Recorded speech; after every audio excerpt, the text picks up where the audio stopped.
عليكم ورحمة الله وبركاته. إن الحمد لله نحمده ونستعينه ونستغفره ونؤمن به ونتوكل عليه ونعوذ بالله من شرور أنفسنا ومن سيئات أعمالنا. من يهده الله فلا مضل له ومن يضلل فلا هادي له وأشهد أن لا إله إلا الله وحده لا شريك له وأشهد أن محمدًا عبده ورسوله.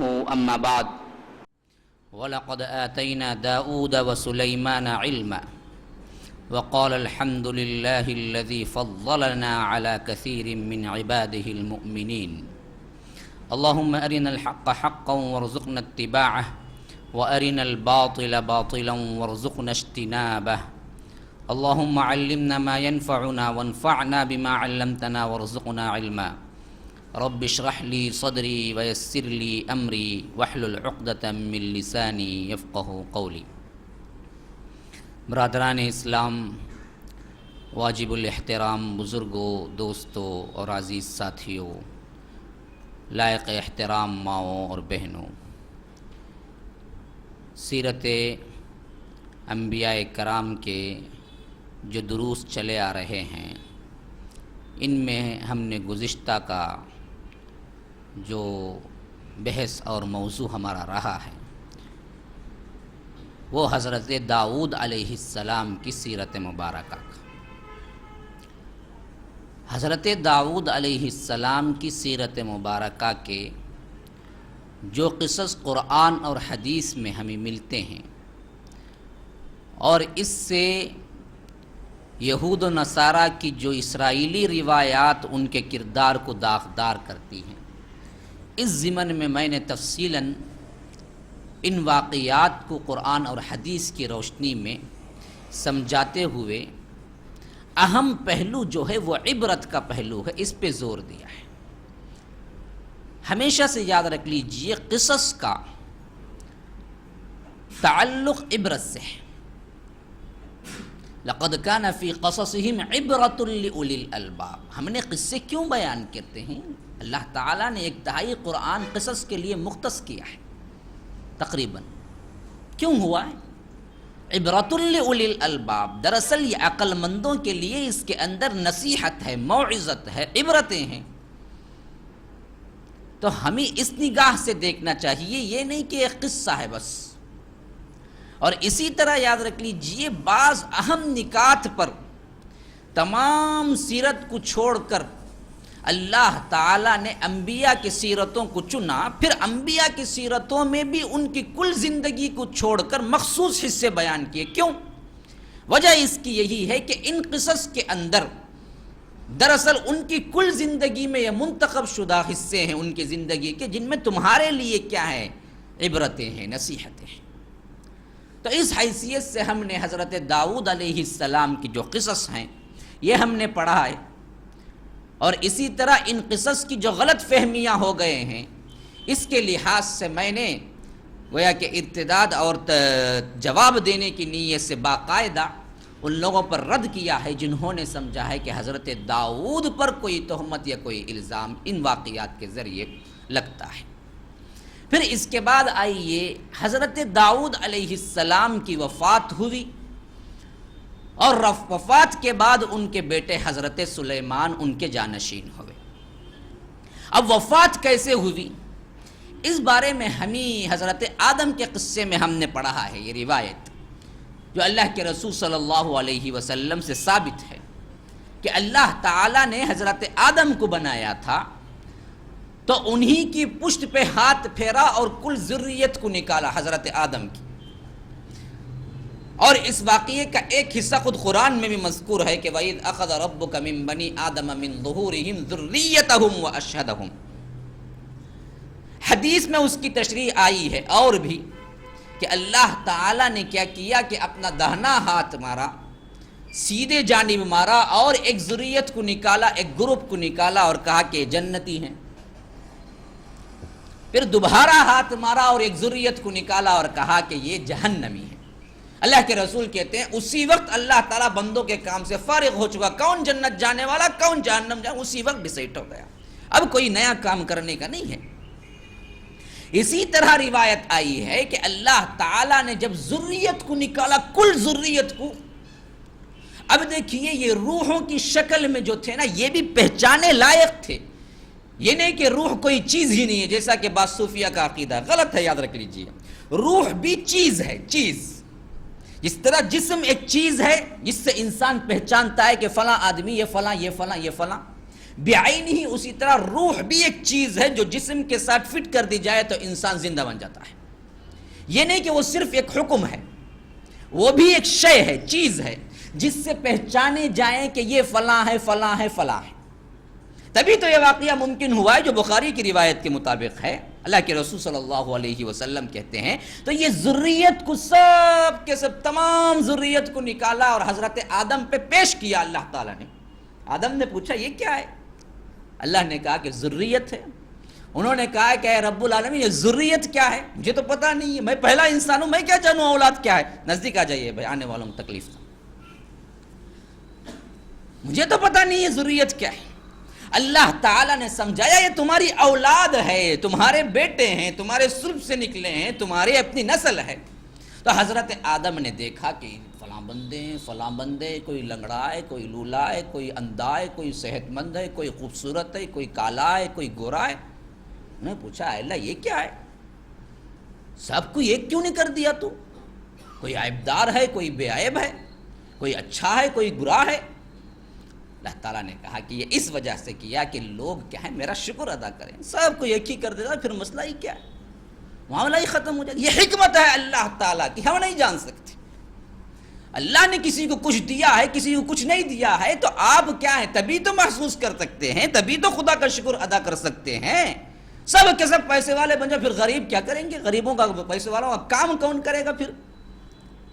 یہ جو اونچ نیچ رکھی ہے یہ اللہ تعالیٰ کی بڑی حکمت ہے اس کے اندر، تبھی تو کائنات کا یہ نظام چلتا ہے دنیا کا۔ تو پھر اللہ کے رسول نے فرمایا ہے کہ حضرت آدم نے دیکھا تو دیکھا کہ ایک چہرہ جو ہے نا اس کے بالکل دونوں آنکھوں کے اوپر نور ہے کہ چمک رہا، ایسے کہ روشنی پھوٹ پڑ رہی ہے۔ مجھے یا اللہ یہ کون سا بندہ ہے میرا، کون سا بیٹا ہے میرا کہ ایسی خوبصورت ہے؟ اللہ تعالیٰ نے جواب دیا کہ اے آدم یہ تمہارا بیٹا داؤد ہے، جس کے چہرے سے، جس کے آنکھوں کے اوپر سے نور گویا کہ پھوٹ پڑ رہا ہے۔ فوراً محبت جا گئی، باپ ہیں یہ، کل بنی نوع انسانیت کے باپ ہیں۔ اپنے بیٹے کو دیکھ کر انہوں نے کہا کہ اے اللہ اس کی عمر کیا ہے؟ اللہ تعالیٰ نے جواب دیا کہ 60 سال ہے۔ اللہ اکبر، صرف 60 سال؟ ایسا بہترین بندہ لیکن صرف 60 سال عمر ہے۔ انہوں نے کہا کہ اے اللہ میری عمر میں سے میں 40 سال۔ ایک روایت ہے کہ انہوں نے یہ کہا کہ اے اللہ اس کی عمر بڑھ سکتی ہے؟ اللہ نے کہا کہ بڑھ تو نہیں سکتی، یہ ہو سکتا ہے کہ تمہاری عمر سے نکال کے ان کی عمر کو دے دو، یہ ہو سکتا ہے۔ حضرت آدم نے کہا کہ محبت میں ہاں چلو، اے اللہ میری جو عمر ہے اس میں سے 40 سال نکال دے، داؤد کے 40 سال بڑھا دے اور 100 سال پورے کر دے، 100 سال مکمل پورے کر دے۔ تو غرض روایتوں میں آتا ہے کہ جب اللہ تعالیٰ نے یہ بات فیصلہ کر لیا اور باقاعدہ نگرانی میں 2 فرشتوں کو رکھ کے لکھوا بھی لیا، بات طے ہو گئی، تو روایتوں میں آتا ہے کہ اللہ تعالیٰ نے دراصل حضرت آدم کی عمر 1000 سال تھی، 960 سال میں بھیج دیا ملک الموت کو۔ تو انہوں نے کہا کیوں آیا، ابھی 40 سال باقی ہے میرے، اتنے جلدی آ گئے؟ انہوں نے کہا کہ بات یہ ہے کہ آپ نے پہلے اپنے بیٹے داؤد کو تو 40 سال دیے۔ انہوں نے کہا کہ نہیں جی مجھے یاد نہیں پڑتا۔ اللہ کے رسول صلی اللہ علیہ وسلم کہتے ہیں کہ اسی طرح آدم بھول گئے اور آدم کی امت بھی بھول جاتی ہے، بیٹے بھی بھول جایا کرتے ہیں۔ ہمارے مرضی بھول ہے نا، نسیان ہم پہ بھی لائق ہو جاتا ہے نا۔ تو اسی لیے اللہ تعالیٰ نے شکر کے طور پر، احسان کے طور پر اللہ نے حضرت آدم کے بھی کل 1000 سال دے دیے، حضرت داؤد کو بھی 100 سال دے دیے پورے، نہ اس میں کمی ہوئی نہ ان کی گھٹوٹی ہوئی، پورے برابر دے دی۔ تو اس حدیث سے سمجھ جائیے بات کو، حضرت داؤد علیہ السلام کی وفات 100 سال میں ہوئی ہے، اور انہیں جب معلوم ہوا کہ ان کی وفات کا وقت قریب ہے تو انہوں نے یہ کیا کہ فوری طور پر عبادت میں مصروف ہو گئے، کہا کہ مجھے عبادت میں مصروف دیکھ کے تم روح کو نکال لو۔ ایک روایت یہ ہے کہ حضرت داؤد علیہ السلام عموماً بڑے غیور انسان تھے، بڑے غیرت والے تھے، کبھی کوئی ان کے حرم کے اندر ان کی بیویوں کو اور ان کے اولاد میں عورتوں کو کوئی کسی غیر مرد نے نہ دیکھا ہے، بڑے غیور والے تھے۔ اپنے کمرے کے اندر ایک مرتبہ باہر جا کے تھے تو انہوں نے دیکھا ان کی بیوی صاحبہ نے ایک مرد وہاں پر کھڑا ہوا، انہوں نے کہا کہ اللہ اکبر، داؤد کو رسوا کرنا چاہتے ہیں؟ یہ واقعہ حضرت داؤد دیکھیں گے تو خود ہمیں رسوا کر کے چھوڑ دیں گے۔ ان کے گھر کے اندر، حرم کے اندر ایک مرد، اسی اثنا میں حضرت داؤد بھی آ گئے، ان کے نظر میں بھی، ان کے چہرے پر بھی، ان کی پیشانی پہ بھی بل پڑ گئے کہ کیسے ایک غیر مرد میرے کمرے کے اندر۔ انہوں نے کہا کہ یہ وہ مرد ہے جو ہر ایک کے پاس آتا جاتا ہے۔ انہوں نے کہا فوراً اللہ اکبر، تم ملک الموت ہو، میرے کمرے کے اندر کوئی غیر مرد تو نہیں آ سکتا۔ میں نے کہا کہ ہاں تمہارا وقت بالکل قریب ہے۔ تو کہا کہ میں عبادت میں مصروف ہوتا ہوں، اسی وقت جان نکال۔ ملک الموت نے جان نکال۔ اب دیکھیے اس وقت حضرت سلیمان ہیں بیٹے اور بھی بہت سے بیٹے۔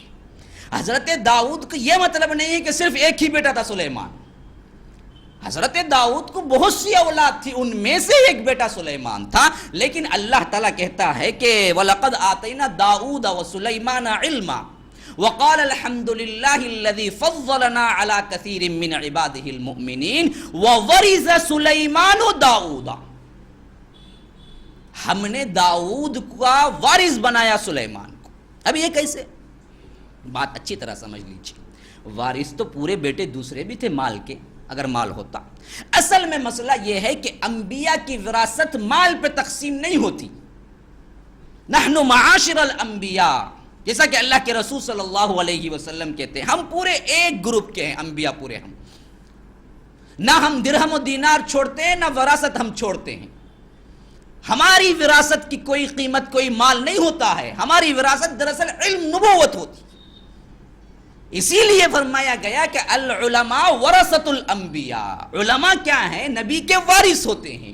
اسی وجہ سے یاد رکھ لیجئے اللہ کے رسول صلی اللہ علیہ وسلم نے جو ترکہ چھوڑا تھا، جب حضرت فاطمہ اور اسی طرح حضرت علی اور اسی طرح حضرت عباس مدعی بن کے آئے ابو بکر کے پاس کہ ان کا ترکہ ہمارے لیے تقسیم کیجئے، تو ابو بکر نے کہا کہ نہیں، کوئی ترکہ نہیں چھوڑتے انبیاء، آپ میں تقسیم نہیں ہوگا۔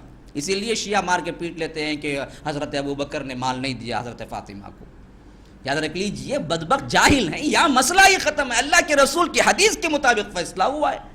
ابو بکر کو تو جان سے عزیز تھا اللہ کے رسول صلی اللہ علیہ وسلم کا پیار اور گھرانہ، لیکن یہاں مسئلہ شریعت کا تھا۔ صدیق اکبر کے سامنے یاد رکھ لیجئے ہمیشہ شریعت کا مسئلہ اہم ہوا کرتا ہے، انہوں نے اللہ کے رسول کی حدیث کے مطابق ترکہ نہیں دیا، اور یہی مسئلہ ہے یاد رکھ لیجئے جس کی وجہ سے اللہ یہاں کہتا ہے کہ وَوَرِثَ سُلَيْمَانُ داؤد۔ یہ نہیں کہ اور بھی بیٹے تھے سب وارث بنتے نا، نہیں، وارث کیوں بنے؟ دراصل نبوت میں وارث یہی بنے ہیں، علم جو چھوڑا تھا حضرت داؤد نے اس کے وارث حضرت سلیمان بنے ہیں۔ دونوں پائے کے پیغمبر ہیں، اسی لیے اللہ کہتا ہے وَلَقَدْ آتَيْنَا دَاؤُودَ وَسُلَيْمَانَ عِلْمًا۔ اب سورہ نمل میں جب گفتگو کرتا ہے حضرت سلیمان کے بارے میں، تقریباً آیت 15 سے لے کر 45 تک 30 آیتیں تقریباً کل کا کل حضرت سلیمان کے واقعات کے ساتھ مختص ہیں، اور بڑے انوکھے واقعات ہیں، بڑے نادر واقعات ہیں۔ گویا کہ سمجھیے کہ ایک طرف اگر ہم دیکھیں گے ایمان کے بغیر کوئی مان نہیں سکتا، اور آج کی ٹیکنالوجی اور سائنس کے لحاظ سے جو دور ہے، اور ایک طرح کا خود ہمارے مسلمانوں کے اندر ایمان کو بھی سائنس سے پرکھتے ہیں، آج ایک طبقہ پیدا ہوا ہے، بڑا اہم مسئلہ ہے۔ یاد رکھ لیجئے ہمارے اندر دو گروپ ہیں، ایک تو وہ ہیں جو بالکل پرانی ذہنیت کے ہیں، جو بھی چیز آئے، جو بھی پرکھنا ہی نہیں جانتے، وہ بس اللہ کے رسول کا نام لے لو، سمجھتے کہ وہ سب جو بھی کہتا ہے ہرا دوپٹہ باندھ لیے یا بڑی